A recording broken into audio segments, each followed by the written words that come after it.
રાજ્યમાં બપોરે ગરમીની સાથે મિશ્ર ઋતુનો અનુભવ. રાજ્યનું મહત્તમ તાપમાન 35 ડિગ્રી પર પહોંચ્યું. નલિયામાં 14 ડિગ્રી તાપમાન નોંધાયું. હિમાચલ પ્રદેશમાં ભારે હિમવર્ષા. હિમાચલના અટલ ટનલમાં ભારે હિમવર્ષા થતા રસ્તાઓ બંધ થયા. અનેક જગ્યા પર બરફના થર જામ્યા. હિમાચલ પ્રદેશમાં ભારે બરફવર્ષા. 475 રસ્તા થયા બ્લોક. વીજળી અને પાણીનો પુરવઠો પણ ખોરવાયો. જમ્મુ કાશ્મીર ઉત્તરાખંડમાં પણ બરફવર્ષા યથાવત.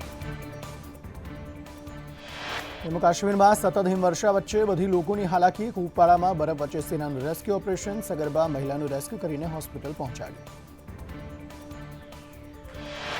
પીએમ મોદી લોકસભામાં ધન્યવાદ પ્રસ્તાવ રજૂ કરશે. રાષ્ટ્રપતિના અભિભાષણ પર પીએમનો ધન્યવાદ પ્રસ્તાવ. ભાજપે તમામ સાંસદોને હાજર રહેવા ફરમાન કર્યું. ઝારખંડમાં ચંપાઈ સોરેન સરકારનો ફ્લોર ટેસ્ટ. સીએમ ચંપાઈ સોરેને વિધાનસભામાં બહુમત સાબિત કરવો પડશે. સીએમ ચંપાઈ સોરેન માટે બહુમતી સાબિત કરવું અઘરું. જ્ઞાનવાપી વિવાદ પર સુપ્રીમ કોર્ટમાં સુનાવણી. વજૂખાનાના વૈજ્ઞાનિક અને ટેકનિકલ સર્વેની માંગ પર સુનાવણી. 3 જજોની બેન્ચ સુનાવણી કરશે. મૌલાના મુફ્તી સલમાન અઝહરીને એલસીબીની ટીમ જૂનાગઢ લાવશે.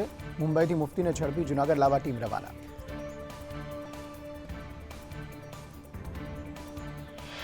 જૂનાગઢ પોલીસ મહાતોડકાંડ કેસમાં તરલ ભટ્ટ તપાસમાં સહકાર ન આપતો હોવાનો આરોપ. તરલ ભટ્ટના જૂનાગઢવાળા ઘરમાં એટીએસ ફરીથી તપાસ કરવા પહોંચી હતી.